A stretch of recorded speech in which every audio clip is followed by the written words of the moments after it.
Assalamualaikum warahmatullahi Assalamualaikum warahmatullahi wabarakatuh.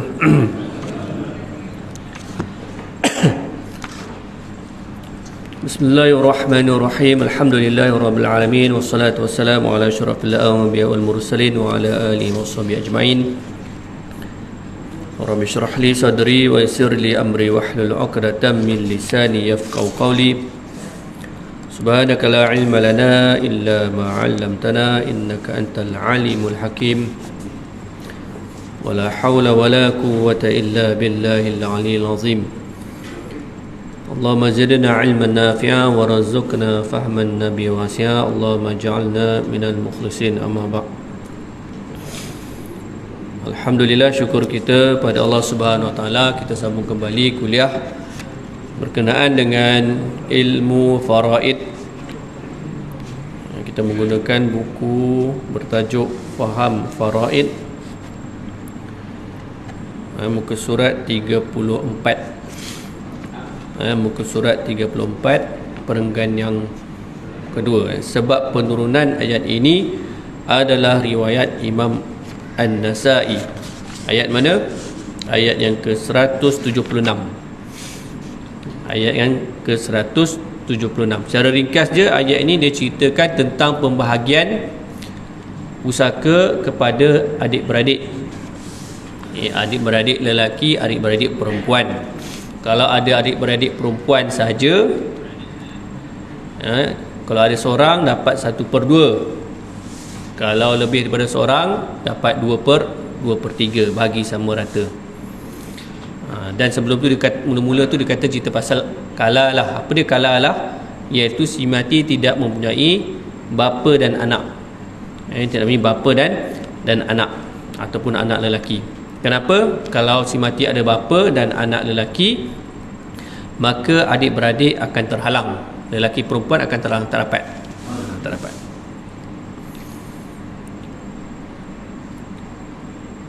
Baik. Itu kalau ada anak ni, adik-beradik perempuan sahaja. Kalau ada adik-beradik lelaki dan perempuan, jadi bahagian mereka yang perempuan tu 1/2 dengan 2/3 tu dibatalkan ataupun terhapus, tak guna. Sebab ada adik-beradik lelaki. Jadi mereka bersama dengan adik-beradik lelaki itu akan mendapat secara asabah ataupun baki daripada harta. Kalau ada waris yang fardu, contohnya ada isteri dapat 1/4 contohnya, baki 3/4 tu diberikan kepada adik-beradik lelaki dan perempuan. Tetapi kadar pembahagian mereka daripada baki itu adalah nisbah, lelaki 2 bahagian, perempuan 1 bahagian. Lizakari mithlu hazil unthayain. Kadar tu dia bukan sama rata, dia bukan sama rata.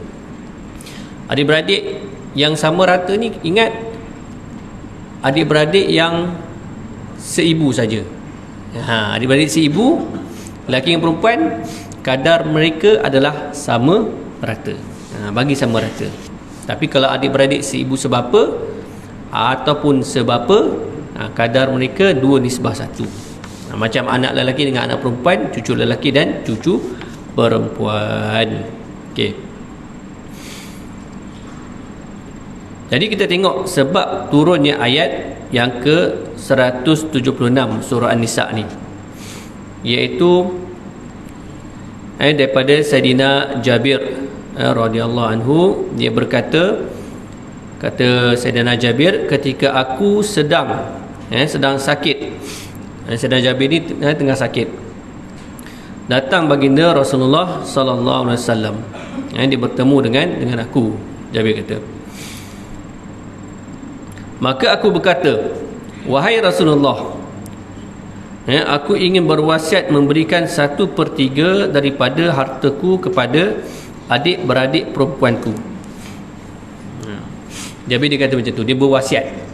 Dia kata, kalau aku mati Rasulullah, aku nak bagi kepada adik-beradik perempuan aku ni 1/3 daripada harta pusaka, daripada harta pusakaku ni. Kemudian sabda Rasulullah sallallahu alaihi wasallam, baik. Okey, baik.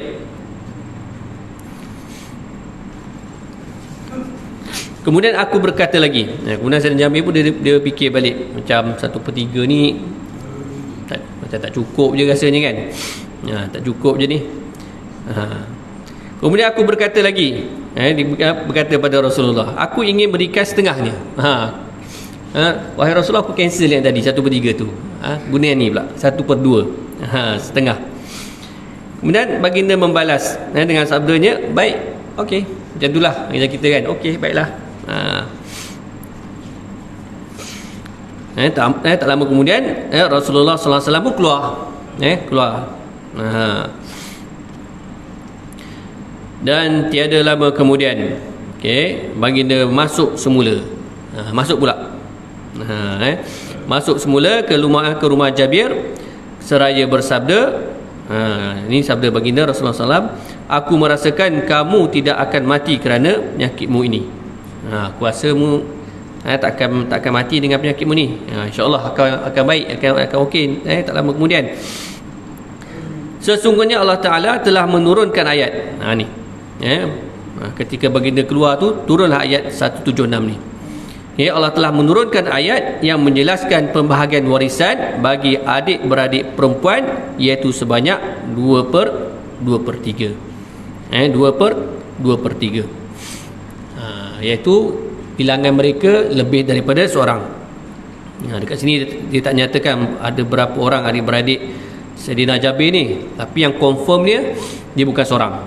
Bukan seorang. Kalau seorang dia dapat 1/2. Ini lebih pada seorang, sebab mereka akan berkongsi 2/3. Okey. Dan begitulah seterusnya. Bermula dia turun ayat ini, maka digunakanlah sehinggalah hari kiamat. Bahagian adalah adik-beradik perempuan. Kalau seorang 1/2, kalau lebih daripada seorang 2/3. Itu kalau tidak ada adik-beradik lelaki. Kalau ada adik-beradik lelaki, maka mereka akan berkongsi bahagian itu tersebut, sama ada mereka mendapat seluruh harta. Boleh jadi contohnya si mati meninggalkan seorang adik-beradik lelaki, seorang adik-beradik perempuan sahaja. Ayah tak ada dah, dia tak kahwin, tak ada anak, yang lain tak ada, tinggal adik-beradik je, 2 orang tu, lelaki perempuan. Jadi bahagian dia, bahagian itu saya baru dapat soalan petang tadi, petang ke pagi tadi. Si mati meninggal, dia ada seorang adik-beradik lelaki, seorang adik-beradik perempuan. Si ibu sebab apa? Lepas tu dia tanya pasal sewa. Dia ada sewa, ada contohlah dia ada hasil daripada sewa tu 3,000, dia dapat 3,000. Dia tanya 3,000 tu jadi pusaka ke tak hasil sewa tu? Jadi kalau ikut pembahagian dia, seorang adik-beradik lelaki, seorang adik-beradik perempuan, maka pembahagian dia adalah lizakari mislu hazil unsayain. Lelaki akan dapat 2 kali ganda, perempuan akan dapat 1. So pecahan dia, lelaki 2, perempuan 1, 2 campur 1, 3. Lelaki dapat 2/3, perempuan dapat 1/3. Itu kalau seorang lelaki, seorang perempuan bahagian dia ikut faraid. Maka tak ada ahli waris yang lain yang dapat secara pecahan, macam contoh ada isteri ke dan sebagainya, tak ada, itu saja. Maka mereka akan dapat seluruh harta, termasuk dengan sewa tersebut. Walaupun sewa tersebut, kenapa ditanya, dia merasakan sewa tu tak jadi pusaka. Dia rasa macam tu. Kenapa dia rasa macam tu? Sebab sewa tu terhasil selepas kematian. Sewa tu terhasil lepas mati. Jadi dia bayangkan bahawa harta pusaka ni adalah milik si mati waktu dia hidup. Bila dah meninggal, tak adalah benda yang terhasil tu jadi pusaka. Tapi sebenarnya dia ada kaedah. Apa kaedah dia? Tiap-tiap harta yang terhasil daripada harta pusaka ketika si mati masih hidup, yang terhasil tu selepas kematian dia, maka harta itu pun menjadi pusaka. Ingat contoh, pokok, dia tanam pokok durian, musangking. Musangking tak buah lagi, kemudian dia meninggal, tahun depan berbuah.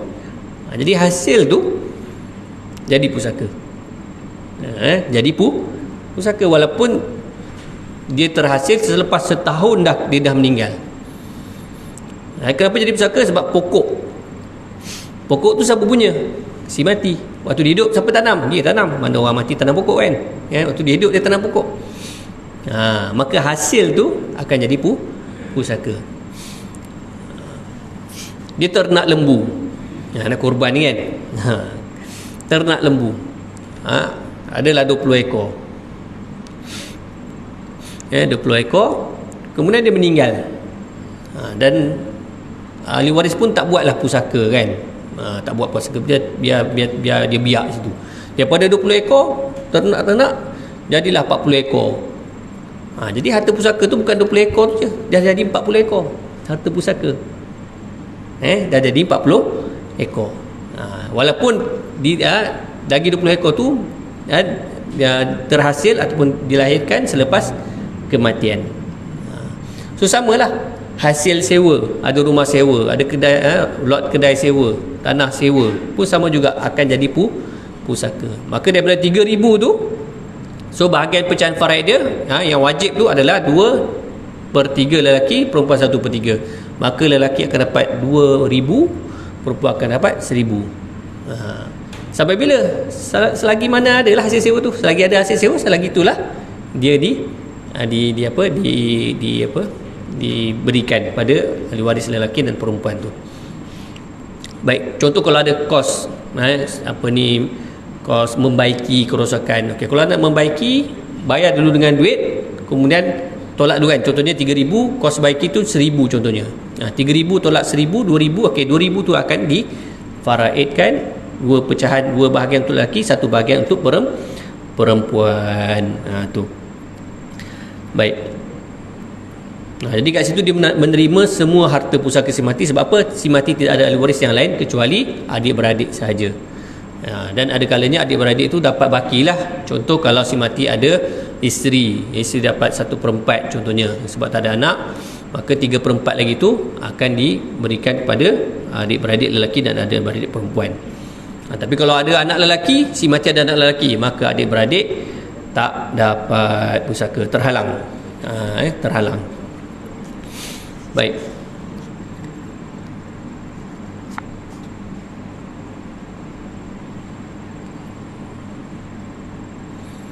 Okey, habis berkenaan dengan sumber yang pertama, hukum berkenaan dengan pembahagian pusaka, iaitu Al-Quran. 3 ayat yang penting. Dalam surah Nisa ayat yang ke-11, yang kedua ayat yang ke-12 dan yang ketiga ayat yang ke-176. Okay, kita pergi pada sumber yang kedua, iaitu hadis baginda Rasulullah sallallahu alaihi wasallam. Dalam buku ni dinyatakan beberapa contohlah hadis-hadis yang berkaitan dengan pembahagian pusaka. Jadi kita tengok insya-Allah satu persatu. Baik, berikut adalah di antara hadis-hadis Rasulullah sallallahu alaihi wasallam yang berkaitan dengan hukum faraid.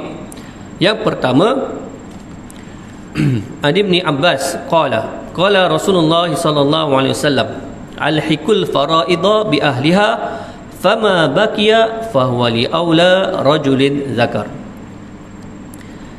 Daripada Abdullah bin Abbas radhiyallahu anhu, radhiyallahu anhuma berkata, sabda baginda Rasulullah sallallahu alaihi wasallam, alhiqul faraida, berikanlah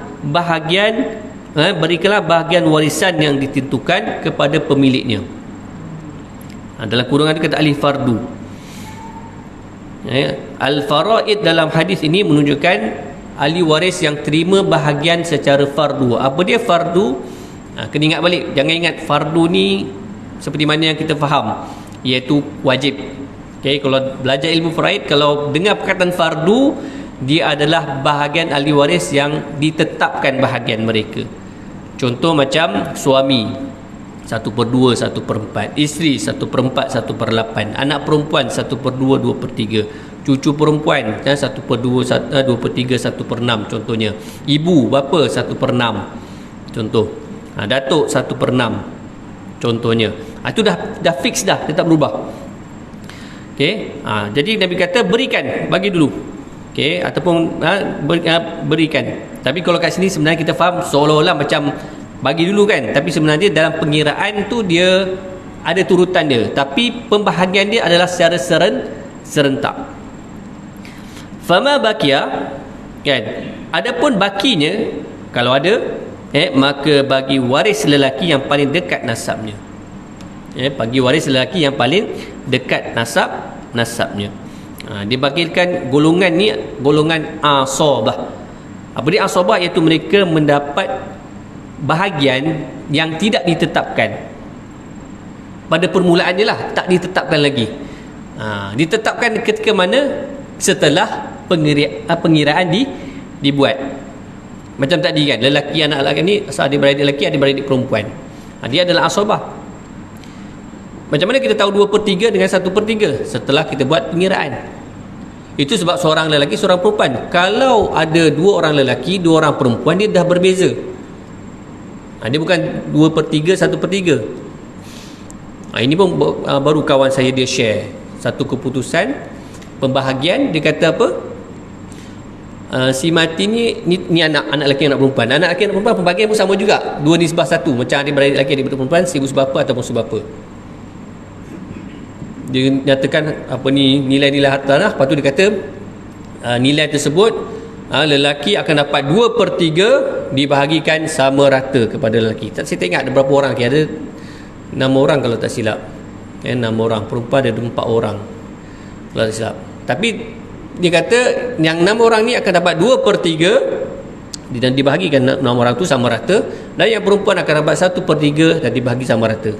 Itu kurang tepat ataupun tak tepat langsung pembahagian tersebut, sebab dia bukan fix 2/3, 1/3, tak. Itu kalau seorang lelaki, seorang perempuan baru betul 2/3, 1/3. Tapi kalau dah berbilang 3 orang, ada 4 orang, dia dah lain. Kalau 2 orang lelaki contohnya, 2 orang perempuan, maka nisbah lelaki mesti 2 kali ganda daripada perempuan. Yang lelaki ni kita kena darab 2, ataupun nak mudah kita letakkan 2, 4. 2, 4. Perempuan 1, 1. 4, 5, 6. Dia dah jadi yang lelaki 2/6 seorang, 2/6 seorang lagi. Kemudian yang perempuan 1/6, 1/6. Jadi 6/6 habis harta. Yang tadi 2/3, 1/3. Kenapa yang ni berubah jadi 2/6, 1/6? Sebab bilangan dia berubah. Berubah.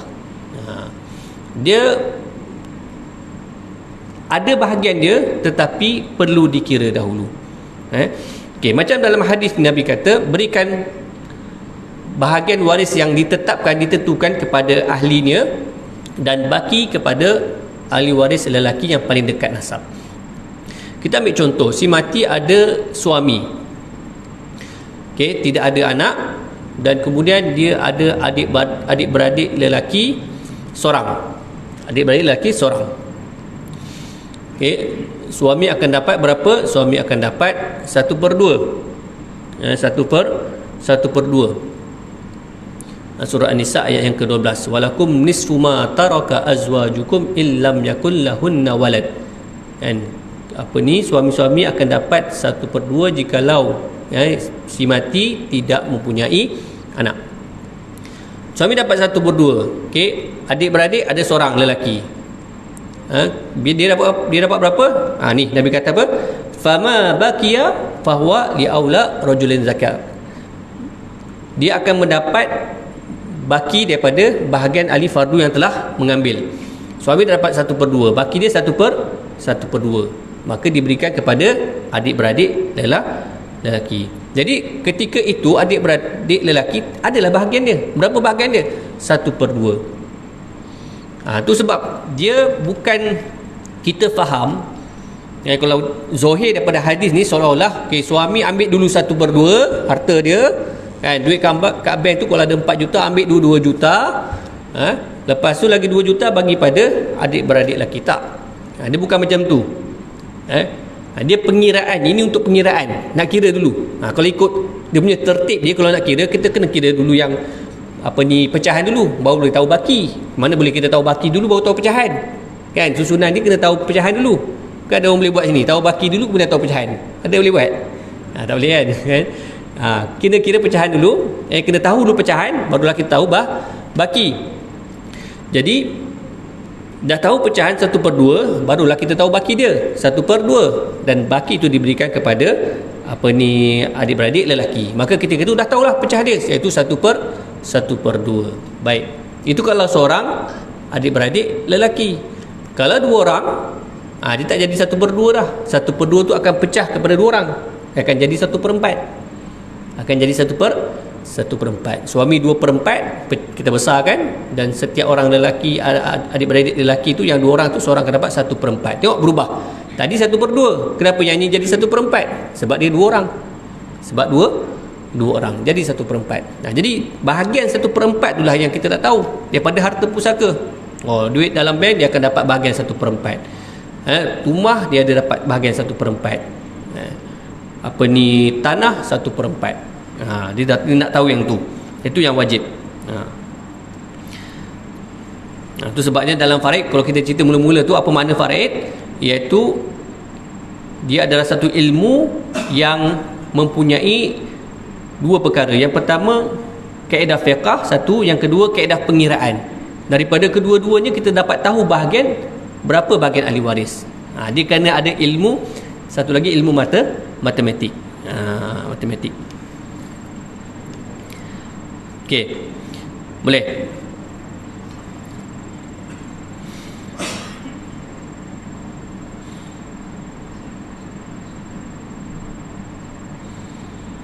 Okay, itu yang pertama.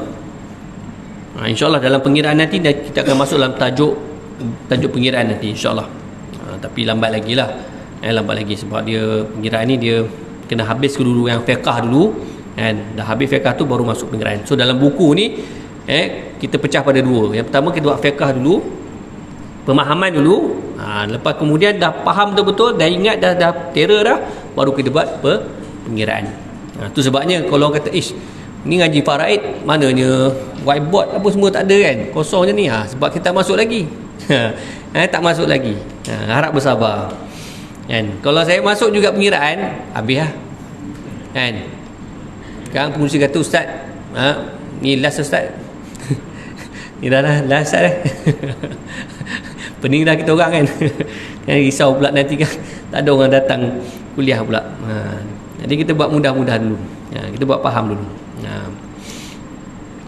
Itu pengalaman saya lah, pengalaman saya, kan? Jadi saya nampak kawan-kawan apa semua tu, macam mana, kenapa dia orang susah nak mengaji faraid. Itulah dengar ceramah terus buat pengiraan, kan? Macam ni jadi kan, pening terus. Kata tak payahlah belajar ni, susah. Nanti kalau kita ikut step-step dia, insya-Allah nampak mudah. Jangan risau, dia faraid ni ialah memang pengiraan, tapi pengiraan dia guna ilmu, satu ilmu je, satu bidang ilmu je dalam matematik tu. Ilmu pecahan ataupun fraction tu je. Cuma kena tahulah dalam pecahan tu kan kita akan belajar gandaan sukunya terkecil, faktor sukunya terbesar, adalah tu, kan, dalam pecahan tu. Baik. Dia tak ada yang admat semua, tak ada. Jangan risau. Trigonometri tak ada. Teorem Pythagoras tak ada. Tak ada. Ingat lagi tak? Saya dulu belajar admat. Saya belajar admat. Saya sebenarnya bidang aliran sains. Aliran sains dulu. Cuma dah lepas SPM tu tukar masuk pondok, ngaji pondok. Dulu cita-cita nak jadi engineer. Sebab saya minat fizik dengan admat lah. Minat fizik dengan admat. Baik. Okey, hadis yang kedua, an Usamah Ibnu Zaid anna an-nabiy sallallahu alaihi wasallam qala la yarithul muslimu al-kafira wa la yarithul kafirul muslima. Pendek hadis dia dan mudah. Kalau kita tengok hadis-hadis Rasulullah SAW, mudah, ringkas dan mudah. Ringkas dan mudah. Tengok daripada Usamah bin Zaid radhiyallahu anhuma. Sesungguhnya Rasulullah SAW bersabda, orang Islam tidak mewarisi orang kafir, dan orang kafir tidak mewarisi orang Islam. Orang Islam tidak mewarisi orang kafir, dan orang kafir tidak mewarisi orang Islam. Apa makna dia? Dalam pembahagian pusaka, antara syarat utama seseorang yang menerima pusaka, dia hendaklah beragama Islam. Beragama Islam. Maksudnya kalau dia ni bukan Islam ataupun belum Islam, ataupun satu lagi murtad, nauzubillah min zalik. Kalau dia murtad, maka dia tidak akan mendapat pusaka daripada orang Islam. Dia dalam dua keadaan. Yang pertama, macam mana boleh berlaku? Yang pertama, contoh mu'allaf, dia baru masuk Islam, mak ayah belum masuk Islam lagi, kemudian dia meninggal dunia, ada isteri seorang, maka anak tak ada, isteri akan dapat 1/4, baki dia 3/4. Dapat pada siapa? Mak ayah tak boleh, sebab mak ayah belum Islam, walaupun lepas pada tu dia mengucap, kan, mak ayah belajar faraid, kan, uish, yang dapat pusaka Islam, pergi ke pejabat agama, mengucap 2 kalimah syahadah, alhamdulillah Islam, kan, nak minta harta pusaka, nak minta harta pusaka anak, kan, saya dah Islam ustaz, saya dah mengucap ni saya ada sijil, ada kad dia. Tapi kenapa tak dapat juga? Kenapa tak dapat? Sebab ketika anak dia meninggal, dia masih lagi belum Islam. Masih lagi belum Islam, dia tak dapat. Dia dapat kalau dia masuk Islam sebelum anak dia meninggal, barulah dia dapat. Sebab inilah hadis ni, hadis ni. Sama juga orang murtad yang kedua, orang murtad, kan, anak murtad, ikut apa ni, boyfriend dia, Shah Rukh Khan contohnya, kan, minat cerita Hindustan, muka macam Shah Rukh Khan, ikut dia, minta tukar masuk Hindu, ikut Hindu, auzubillah, kan. Kemudian ayah dengar berita tu, selama ni duduk didik anak apa semua, kan, dengar tu sakit jantung, meninggal, boleh meninggal, anak tersebut takkan dapat pusaka, sebab ketika ayah meninggal dia dalam keadaan murtad, dia tidak Islam, dia tidak Islam. Sama juga walaupun lepas pada tu dia masuk Islam balik, tapi tak dapat juga, sebab dia ketika ayah meninggal dia dalam keadaan tidak Islam, ataupun murtad, tak dapat.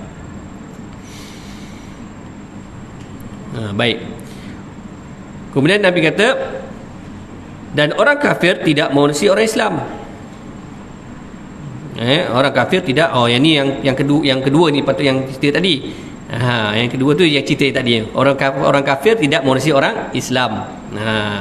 Yang pertama dia orang Islam tidak mewarisi orang kafir, nak menunjukkan keadilan Islam tu. Memanglah orang kafir tak boleh mewarisi harta orang Islam. Pun begitu juga kami pun tak dapat juga. Kalau contohnya kamu meninggal dunia dan kamu ada anak yang Islam, maka dia pun tak dapat pusaka. Dia tak dapat pusaka. Dia tak dapat pusaka. Terdapat pusaka. Tapi kalau dia ada wasiat, itu lain cerita lah, kan. Kalau ada wasiat tu lain cerita, kan. Tapi kalau pusaka memang Islam tak dapat. Jadi adalah yang kau pun tak dapat, aku pun tak dapat. Tapi kalau dalam undang-undang Malaysia ni boleh, ada boleh, boleh. Tapi mungkin dia kategori tu kategori wasiat lah, kategori wasiat. Tapi sebenarnya tak boleh, kalau ikut pusaka yang direct daripada pusaka, tak boleh. Itu hukum. Baik, tu nanti kita akan tengoklah dalam tajuk apa ni, syarat-syarat nanti insya-Allah secara lebih detail lagi nanti. Okey, seterusnya hadis yang ketiga, an Ibni Buraidah an abihi anna Nabiy sallallahu alaihi wasallam ja'ala lil jaddati sudus idza lam yakun dunaha daripada Abdullah bin Buraidah, daripada ayahnya radhiyallahu anhuma, sesungguhnya Rasulullah sallallahu alaihi wasallam memberikan kepada nenek, jaddah, nenek, tak kira lah nenek sebelah ibu ataupun nenek sebelah bapa, berapa dia baginda bagi, iaitu 1/6. 1/6 ketika mana apabila si mati tidak mempunyai ibu. Nenek pun boleh dapat, nenek sebelah bapa dan nenek sebelah ibu akan dapat bahagian 1/6 jikalau si mati tidak mempunyai ibu. Sebab apa? Kalau ada ibu, nenek terhalang, nenek tak dapat. Nenek tak dapat, ibu je saja akan dapat, sebab ibu akan menghalang dua.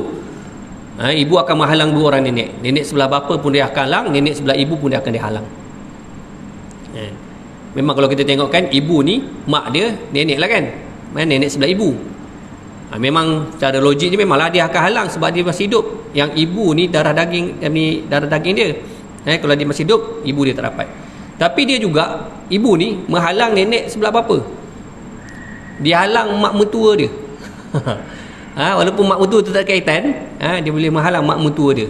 Tapi kalau hubungan dengan si mati, ibu dengan si mati, lepas tu nenek tu, nenek sebelah bapa. Nenek sebelah bapa pun dia halang. Jadi nenek sebelah bapa ni dia tak boleh kata, kenapa aku tak dapat? Aku dengan dia ni, dengan menantu aku ni, menantu je. Kenapa aku tak dapat? Dia bukan dari segi hukum menantu dengan mertua, tak.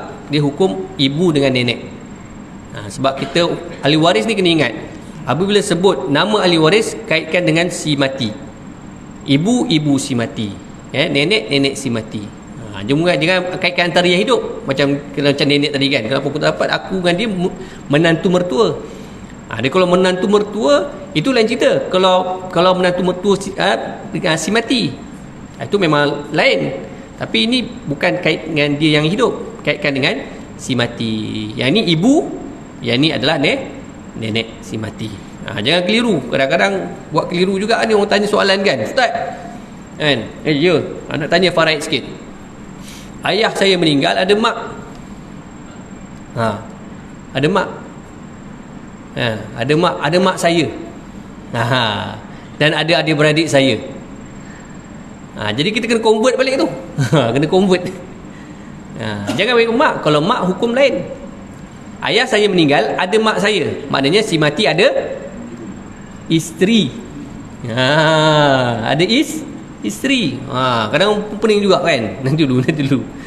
Ada adik-beradik saya.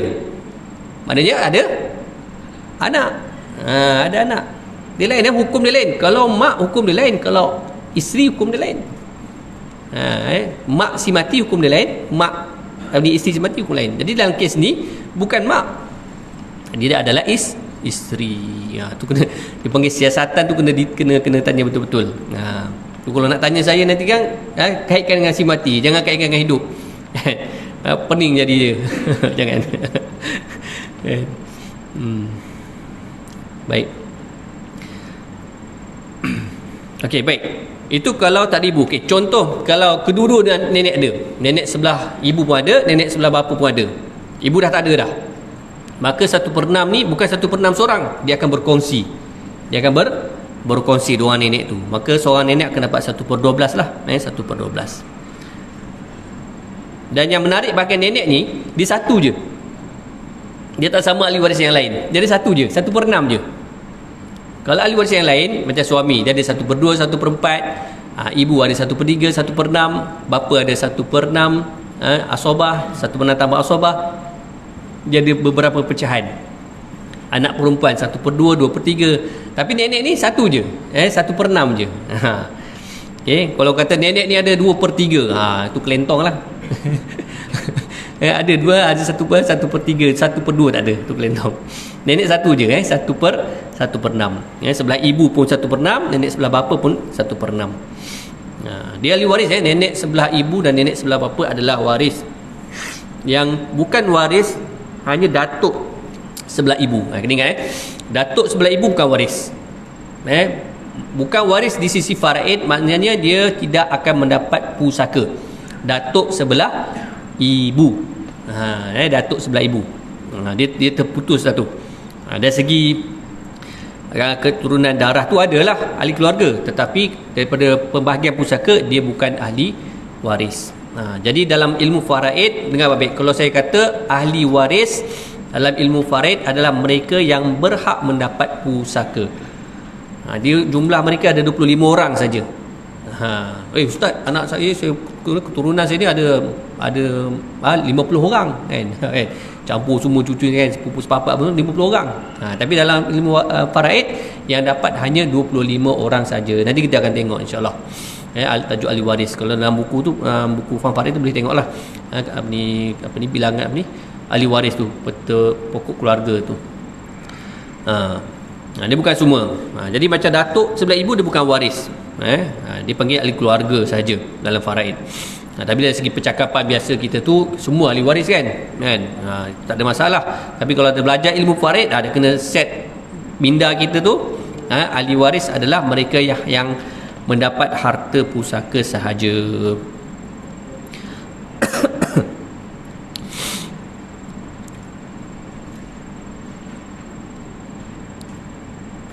Okey, seterusnya hadis yang keempat. An Jabir anin Nabi sallallahu alaihi wasallam qala idza istahalla al mauludu waritha. Daripada Sayyidina Jabir radhiyallahu anhu, daripada Nabi sallallahu alaihi wasallam bersabda, apabila bayi yang baru dilahirkan menangis, yakni mempunyai tanda bernyawa, maka dia berhak mendapat pusaka. Ini dalam faraid ni dia ada satu tajuk khas dinamakan tajuk janin. Tajuk janin ni maksudnya apa? Maksudnya apabila seseorang meninggal dunia, dia ada isteri contohnya, dan isteri itu telah sedang mengandung, maka anak dalam kandungan tu berhak mendapat pusaka. Berhak mendapat pusaka dengan syarat-syarat tertentu. Antara syaratnya yang disabdakan oleh baginda Rasulullah SAW, mempunyai tanda bernyawa, dilahirkan menangis. Lahir-lahir itu menangis, maknanya dia hidup, maka ketika tu dia dapat pusaka. Maksudnya apa? Maksudnya ketika di dalam kandungan, ketika dia berada dalam kandungan, ayah dia meninggal dunia, maka dia dah cup dah. Dia dah cup dah bahagian dia. Kalau anak lelaki akan dapat baki, kalau anak perempuan seorang akan dapat 1/2, kalau kembar dalam tu akan dapat 2/3. Dia dah cup dah. Dia dah cup dah. Ketika mana dia akan dapat? Tunggu dia lahir. Tunggu dia lahir. Lahir hidup, confirm dapat. Lahir hidup lelaki, dia dapat. Isteri dapat 1/8, dia akan dapat 7/8. Baru lahir dah jadi jutawan, jangan main. Ayah ada harta 8 juta kan. Isteri mengandung, lahir-lahir, apa ni, meninggal ayah tu. Kandungan baru sebulan. Baru sebulan. Tunggu lagi 8 bulan kan. Lahir-lahir anak lelaki. Anak lelaki, isteri 1/8 lah dapat. Baki dia 7 juta kan, dapat pada anak lelaki tu. Kan. Ini bukan jutawan segera ni, jutawan ekspres terus kan. Adik-beradik tak dapat. Adik-beradik ni doa lah kan, anak perempuan. Kalau anak perempuan dia boleh dapat adik-beradik kan. Doa anak perempuan, tengok-tengok lain-lain anak lelaki, tak dapat lah kan. Kempunan. Okey. Nanti dia ada tajuk khusus untuk apa ni, bab janin ni. Dia ada syarat-syarat dia lah. Dia ada syarat-syarat dia. Dan juga dia tak semestinya anak. Dia boleh jadi orang lain juga. Kalau dia ahli waris kan, dia boleh jadi anak saudara. Boleh juga anak saudara. Boleh jadi sepupu, boleh juga. Okey. Baik.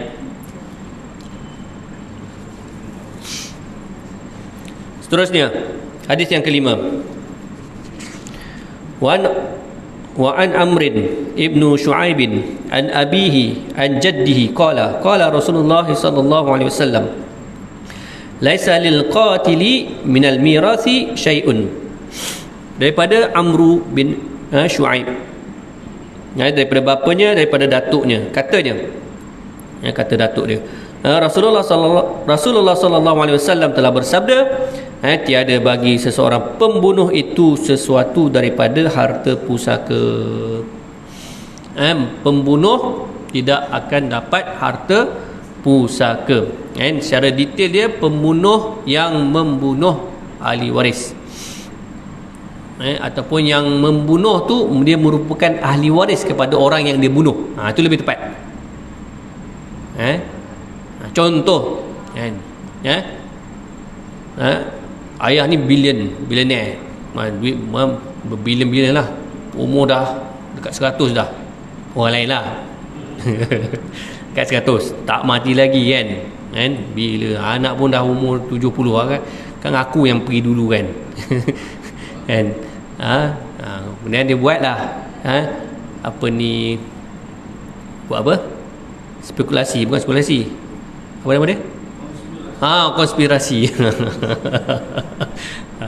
Macam ada pengalaman je. Okay, konspirasi bubuh racun ke apa kan, bunuh ayah dia, meninggal ayah dia. Maka ketika ayah dia meninggal disebabkan dia yang buat, maka ketika tu ayah tak dapat ayah tak dapat pula. Anak tak dapat pusaka. Tak dapat pusaka. Tapi kalau dia bunuh orang lain, tu lain cerita. Dia bunuh orang lain, dia dapat. Kan? Dia bunuh kawan dia.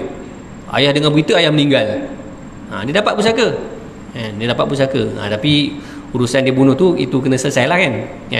Kalau hukum hudud, bunuh di bab ni kisah kan, dibalas balik. Maka kalau dia meninggal disebabkan hukum hudud tu, maka yang harta yang dia dapat daripada ayah dia tu, itu akan jadi pusaka lah. Akan jadi pusaka. Tapi dia tetap dapat kan. Dia kita tu kata halang sebab dia bunuh orang lain, tak, dia akan dapat. Dia akan dapat. Tapi di hold dululah, sebab dia ada kes membunuh orang. Hold dulu. Tapi bahagian dia ada. Okey, dia jatuhkan hukuman hudud, dia dibunuh balas. Maka bila meninggal, bahagian tersebut akan difaridkan kepada waris dia pula. Waris dia pula.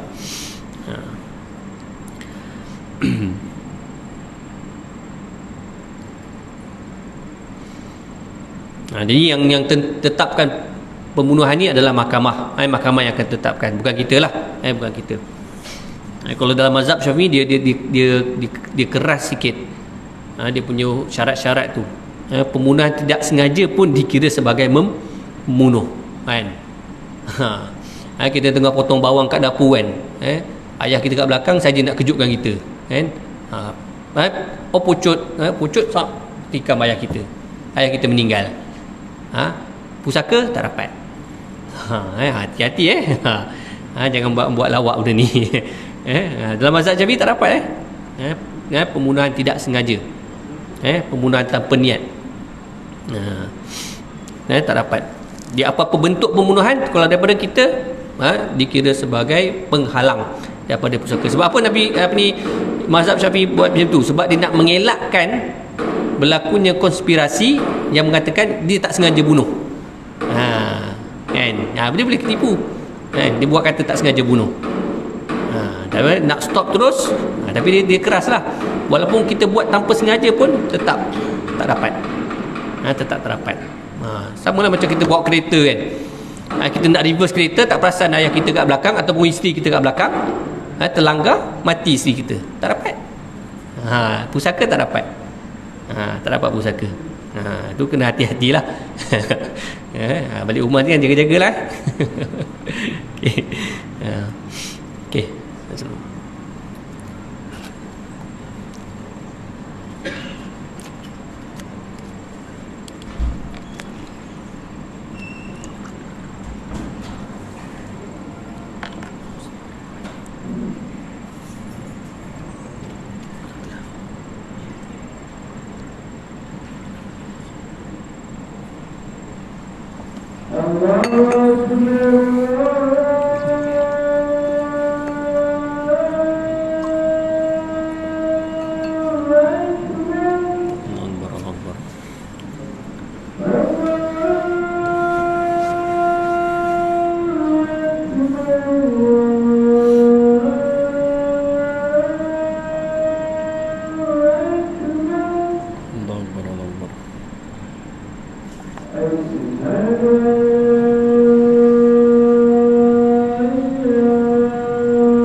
Okey, baik, kita berhenti dulu dalam pada hadis yang kelima. Hadis yang kelima. Dan kita tengok apa ni, ada dua soalan dekat sini yang saya terima. Yang pertama, wujud ke title pemegang amanah. Semua dah lebih umur 18 tahun, selepas meninggal dah selesai semua hutang dan lain-lain, baki itu perlu difarikkan, adakah perlu ditangguhkan lagi?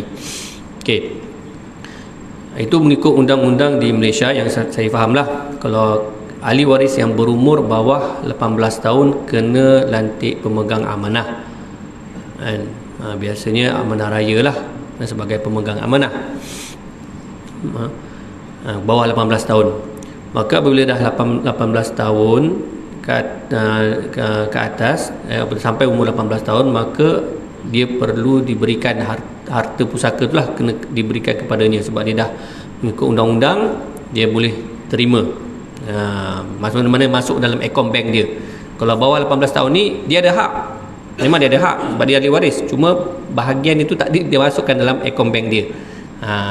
Dia akan disimpan dalam akaun bank pemegang amanah. Jadi tugas pemegang amanah apabila anak tu dah umur 18 tahun, dia kena pindahkanlah daripada akaun tabung ni pemegang amanah kepada waris tu yang berumur 18 tahun.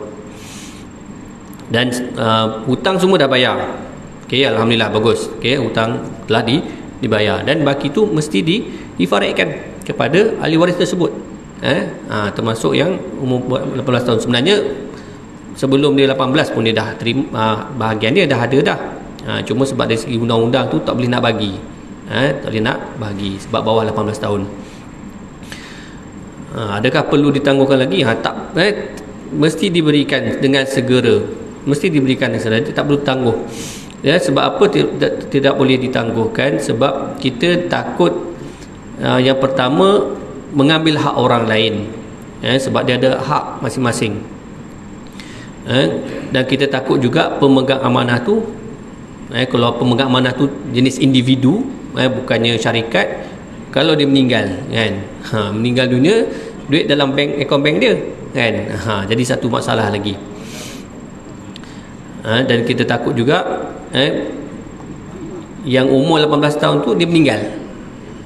Apabila dia meninggal, yang mana dia merupakan waris, dia ada hak dia, maka hak dia tu akan difaraidkan kepada ahli waris dia pula. Tapi Ustaz tak kahwin lagi. Walaupun dia tak kahwin, memanglah dia tak ada pasangan, dia tak ada anak, tapi dia ada ibu, dia ada adik-beradik, ataupun ada bapa, contohnya. Okey, mesti disegerakan, jangan tangguh-tangguh. Jangan tangguh-tangguh, mesti disegerakan. Baik, itu yang saya faham lah daripada soalan ni, yang saya faham.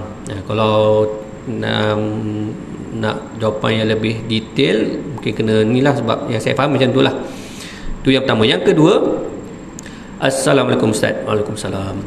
Nak tanya, kalau barang kemas, barang kemas, yang dibeli menggunakan duit si mati. Maksudnya si mati dah meninggal, dia ada duit, lepas tu duit tu beli barang kemas isteri, untuk isteri. Ni saya tak pasti, mungkin dia wasiat ke kan, kata abang meninggal ni, duit ni belilah barang kemas, contoh kan, contoh.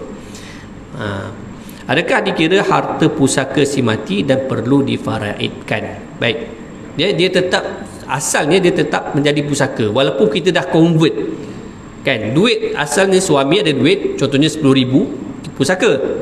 Dia convert beli emas, beli rantai emas contohnya, maka rantai pun tetap akan jadi pusaka juga, tapi dia wasiat Ustaz, contohlah wasiat. Wasiat tersebut, Nabi kata la wasiyata lil waris illa ayyasha warasah atau kama qala, tidak boleh wasiat kepada ahli waris, melainkan diizinkan oleh ahli waris yang lain. Isteri kan ahli waris kan, dia ada bahagian dia 1/8 kalau si mati ada anak, kalau tak ada anak 1/4. Maka yang isteri boleh dapat daripada 10,000 tu 1/8 saja ataupun 1/4. Baki tu kan. Baki itu adalah milik waris yang lain. Maksudnya apa? Kalau dia beli barang kemas, maknanya dia telah membeli dengan hak dia 1/8 dan juga hak orang lain 7/8. Maka walaupun wasiat, sebab ada hak ahli waris yang lain, Nabi kata tidak boleh wasiat pada ahli waris yang ahli waris kecuali waris yang lain beri izin. Mana hak orang lain yang 7/8 tu kena izinkan. Kalau mereka benarkan, okey tak apa, kami halalkan yang hak kami ni supaya digunakan yang 10,000 tu yang ada, kami ada hak kami tu. Contohlah ada anak lelaki seorang, okey saya halalkan hak saya yang 7/8 ni untuk dibelikan barang kemas mak saya, iaitu isteri sematilah, tak ada masalah. Okey, dengan izin, dengan izin ahli waris. Tapi kalau ada ahli waris yang tidak memberi keizinan, maka hak yang tidak memberi izin tu kena gantilah, kena bayar, kan, kena bayar balik. Tu yang saya fahamlah daripada soalan ni. Dia kena selidik sebab dia ni banyak, dia umum soalan ni. Tu dia macam kita kena buat kemungkinan ni wasiat. Kalau tak wasiat, kalau pun tak wasiat pun sama jugalah. Isteri tu pandai-pandai je ambil duit beli barang kemas, pun sama juga, ada hak waris kat situ. Dia kena minta izin, minta ahli waris halalkan. Kalau dia tak halalkan, maknanya kena bayar lah. Kena bayar bahagian dia. Ustaz tak ada duit nak bayar, kena jual lah barang kemas tu, kena jual lah untuk bayar, kan. Bukan tak ada duit, ada duit, cuma kena jual. Kena jual. Kadang-kadang orang kata saya tak ada duit Ustaz, nak ganti macam mana? Tu barang gelang emas, rantai emas, semua tu bukan duit tu. Duit lah tu, kan. Kena jual, kan. Dia bukan duit ni duit macam duit dalam bank tu, tak.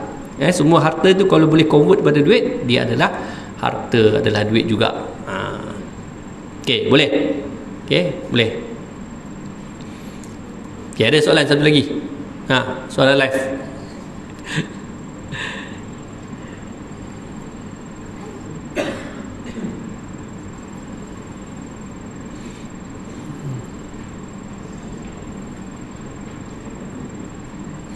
Tak ada? Tak ada. Kalau tak ada, jadi setakat itulah pada malam ni. Apa yang baik tu datang daripada Allah Subhanahu Wa Taala. Apa yang kekurangan itu daripada kelemahan diri saya sendiri, saya ampun maaf. Kita akhiri baca tasbih kafarah dan surah Al-Asr. Subhanallahumma wa bihamdika asyhadu an la ilaha illa anta astaghfiruka wa atubu ilaik. Bismillahirrahmanirrahim. Wal 'asr innal insana lafi khusr illa allazina amanu wa 'amilus solihati wa tawasaw bil haqqi. A'udzubillahi minasyaitonir rajim. Bismillahirrahmanirrahim. ربنا آتنا في الدنيا حسنة وفي الآخرة حسنة وقنا عذاب النار وأدخلنا الجنة الفردوس الأعلى بغير حساب الأبرار يا عزيز يا غفار يا رب العالمين. Ya Allah, Tuhan kami, kurniakanlah kepada kami kebaikan, kejayaan, kebahagiaan di dunia dan di akhirat, dan masukkanlah kami ke dalam syurga Firdaus-Mu tanpa hisab bersama kedua ibu bapa kami, ahli keluarga kami, sanak saudara kami, jiran-jiran kami, sahabat andai kami, guru-guru kami, murid-murid kami, dan seluruh umat Islam. Wa sallallahu ala sayyidina Muhammadin wa ala alihi wasallam. Alhamdulillahi rabbil alamin.